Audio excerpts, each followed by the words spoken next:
Estamos de volta com o Argumento, agora vamos conversar sobre coaching. Está aqui conosco Gisele Vaz, que além de advogada e docente, agora está exercendo esta atividade profissional de alta relevância e que no momento está despontando no Brasil. Gisele, é um prazer tê-la aqui, muito obrigado por ter vindo.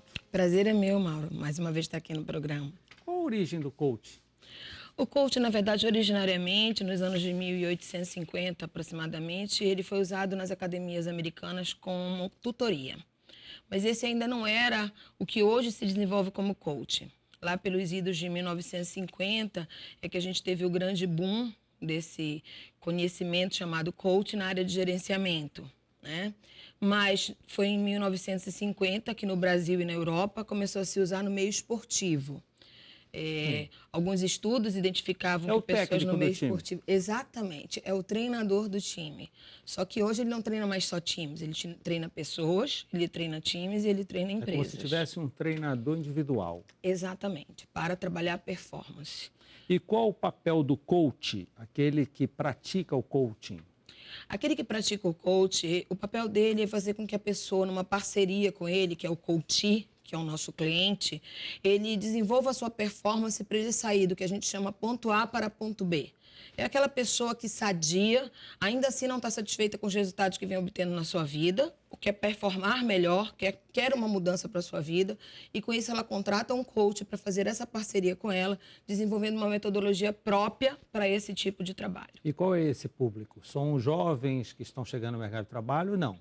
É todo aquele, Mauro, que estando numa situação já de sucesso ou ainda sem ter o sucesso atingido, tem um objetivo definido a ser alcançado e ainda não praticou a mudança necessária para isso. Seja na sua vida pessoal, seja na sua vida profissional. Então, você tem diversas atividades relacionadas ao coach, tanto pessoal quanto profissional, bem como para times e empresas. E, Gisele, como é o dia a dia? É tipo uma terapia? A pessoa tem tantas entrevistas por semana? Como é que funciona? Não, na verdade, o coach, como ele exige que o coach se comprometa com a sua própria mudança, no sentido de que esse coach ele participa do processo, a periodicidade dele é pelo menos uma vez na semana. Uma vez na semana. Ele participa de uma sessão, uma entrevista de 1 hora, 2 horas? Ele participa de uma sessão que dura entre 1 hora e 30. Ele tem um horário já definido na agenda dele, até porque ninguém poderia trabalhar se não fosse dessa maneira planejada, já que o coach tem a sua atividade do dia a dia, e esse processo dura em média 4 a 5 meses, dependendo do tipo de rotatividade. Sim, são estabelecidas metas e ele tem que buscar essas metas. Exatamente. Não só metas, na verdade você começa com uma diagnose da situação atual dele, quer dizer, o que ele tem hoje na situação atual, aquilo que ele define como habilidades e competências necessárias para essa atividade, é desenvolvido um planejamento para essa mudança e depois os resultados dessa mudança que são cientificamente comprovados pelos tipos de testes e assessments que a gente faz. Naturalmente já existem subespecializações. Que tipo de coaching que você atua especificamente? Eu atuo no coach que a gente chama de coach life, que trabalha com a área pessoal e profissional. Eu atuo no coach executivo, que é uma área para gestores de empresas, e eu atuo no coach business, que é para donos de empresa, pessoas que querem trabalhar uma mudança de localização de mercado, de identificação de novos produtos, visão da sua empresa. Aí essa pessoa é o dono da empresa e, nesse caso, business coach. Como é que você se habilitou a atuar nesse tipo de profissão? Eu fiz formação em São Paulo, na Sociedade Brasileira de Coaching, tá? Ela é considerada a segunda maior empresa no mundo em formação de coaching. Ela hoje está se expandindo para a Índia e para a China. Os donos dessa empresa, Vilela da Mata e Flora Vitória, são considerados exponenciais nessa área. E eu fiz a minha formação toda em São Paulo e agora atualmente estou fazendo um MBA em coaching, que é o primeiro MBA do Brasil em coaching. Aqui, em Belém? Não, em São Paulo.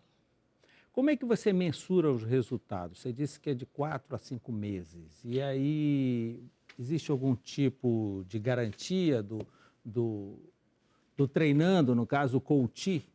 O coachee, ele realiza uma série de testes durante o processo, desde testes de tipo alfa e DISC, como assessments mais simples, e esses assessments, ao final, são mencionados. E ele mesmo tem a sua própria avaliação e essa avaliação mensura o processo dele nas suas mais variadas habilidades. Quer dizer, quanto foi o crescimento dele, e ele mesmo é que identifica esse crescimento. Não é uma avaliação do coach para o coachee, e sim do coachee utilizando instrumentos avaliativos para ele mesmo. Quem é o maior público? O maior público hoje são aquelas pessoas que querem identificar a necessidade de mudança. Os seus objetivos, eles precisam ser performáveis. Sim, mas isso em termos de faixa etária, de hoje, gênero? Nós não temos um público-alvo específico. Você pode ter desde o jovem que quer se habilitar a uma nova carreira, né? E aí você fazendo aquele o que não está gostando do curso na universidade, quer aquele trocar, que ainda o que é nem muito optou, comum. Ou que é o que a gente aquele que chama... ainda não escolheu o curso. É aquele que a gente chama de coach de carreira, que pode ser para aquele que ainda não escolheu o curso, o Career Coach. Ele é mais do que um teste vocacional, ele é um processo de construção de identidade para o mercado de trabalho.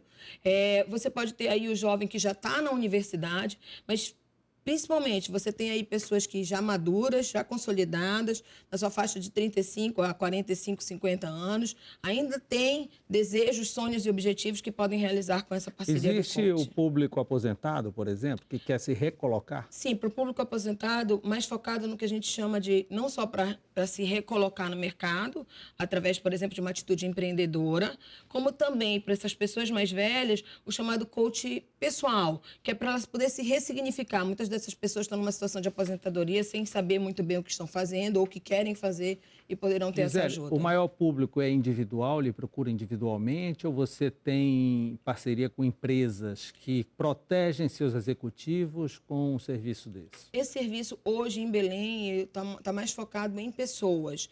O coach de empresas ele está começando agora a tomar uma referência, um fôlego no Estado, trabalhando seus executivos, mudando a postura do RH, não mais agora com treinamento, mas com desenvolvimento humano, num foco corporativo. E qual a diferença dessas duas coisas que você acabou de falar, desenvolvimento humano e treinamento? É que o treinamento ele identifica habilidades que são necessárias para um determinado time, para uma determinada pessoa, e trabalha isso tecnicamente.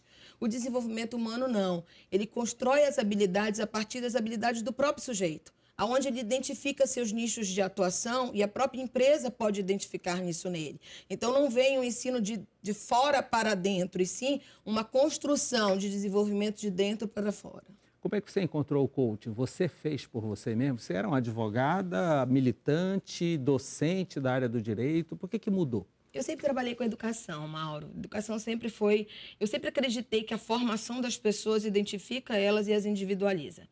E por isso, em determinado momento temporal, eu larguei a profissão de gestora acadêmica.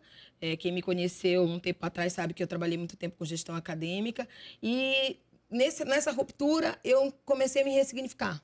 E aí eu fiz coaching. E no coaching eu descobri que eu gostava disso, de desenvolver pessoas. E a partir disso, eu fui procurar as formações em coaching, né? Porque o coaching ele demanda uma formação que principalmente tem 3 ciências: psicologia positiva, neurociência e física quântica. Passando aí por PNL, programação neurolinguística, passando aí por administração. Então, você tem uma série de conhecimentos que são conhecimentos interligados. Isso veio ao encontro daquilo que eu pensava, que é você faz o seu currículo construído a partir dos seus diferenciais. O coach é isso. É você poder trabalhar os diferenciais do sujeito para que ele possa realizar os seus sonhos a partir das suas identificações de habilidades e de missão. Tá, o dia a dia, você tem um escritório que você recebe cada cliente por uma hora marcada. Isso Funciona mesmo, dessa eu tenho forma. uma sala comercial, onde eu atendo essas pessoas com uma agenda já pré-definida e atendo as empresas também. E se houver necessidade de um treinamento focado em desenvolvimento humano, eu realizo em outros espaços, aí depende do tipo de parceria Você que a gente pode ir desenvolve. até a empresa? Posso ir à empresa para fazer isto lá, eu posso atender os CEOs, né, os gestores dessas empresas na própria empresa, se assim for a necessidade, mas tenho o meu ambiente para atender essas pessoas especificamente. Tá. Nada com recolocação no mercado. O coach pessoal e profissional, ele pode focá-lo na recolocação do mercado, e o career coach também, o coach de carreira. Mas você vai incentivar ele a uma recolocação. Você uma não recolocação. contribui como coach, você não contribui em conseguir vagas para ele, porque muitas vezes as pessoas confundem isso. Não, eu não contribuo porque, na verdade, isso é o comprometimento dele individual com a sua própria performance. Na verdade, o coach é a arte de fazer perguntas, não a arte de ensinar, é a arte de levar ele ao aprendizado, não a área da repetição. Então, a recolocação é feita por ele através da mudança que ele pretende. Só ele pode diagnosticar efetivamente aquilo que ele deseja. Tá. E você encerra o treinamento quando achar que já está pronto ou ele que toma a iniciativa? Não, a gente não trabalha com uma espécie de alta. O treinamento ele tem início, meio e fim, com uma proposta média de 12 a 14 sessões, dependendo da demanda e do volume de trabalho a ser desenvolvido. Mas a média é essa. Por isso, uma duração de 4 a 5 meses. Porque a média é de 12 a 14 sessões. Gisele, parabéns pela essa nova atividade, é uma coisa realmente muito nova, as pessoas estão se habituando agora, não é? Há uma reserva de mercado, todas as nomenclaturas em inglês, até para remeter ao surgimento da coisa, mais ou menos parecido com o marketing, que nunca traduziu nada, você não chama de treinador, de treinando e assim por diante, você prefere manter todos os profissionais da área, eu vejo a divulgação, é coach para já despertar uma atenção de procurar exatamente saber os detalhes da nova atividade. Exatamente porque é diferenciado do treinamento. E por isso a gente mantém a palavra, porque a palavra não tem tradução, ela se traduz na sua própria ação. Todo aquele que tiver a parceria de um coach, hoje é comprovado pelos jornais americanos que se você treina, você tem 40% de rendimento a mais. Se você tem um coach desse executivo, desse empresário, você tem 200% a mais de performance. E todas as grandes empresas do mundo têm usado isso para os seus CEOs, né? Então, isso não é uma novidade no mercado americano, não é uma novidade no mercado brasileiro, mas é recente. Não é novidade, mas é recente. E, sim, a gente tem muito mercado para avançar e a gente tem muita coisa para crescer e poder levar essa parceria para as pessoas. E é nisso que eu acredito, em desenvolver pessoas, em performar pessoas, em fazer o melhor nessa parceria, porque quem muda é o outro. Eu sou apenas um agente colaborador para isso. Parabéns e obrigado pela entrevista. Eu que agradeço, Mauro. Obrigado pela sua companhia. Estaremos de volta na próxima segunda-feira. Tchau.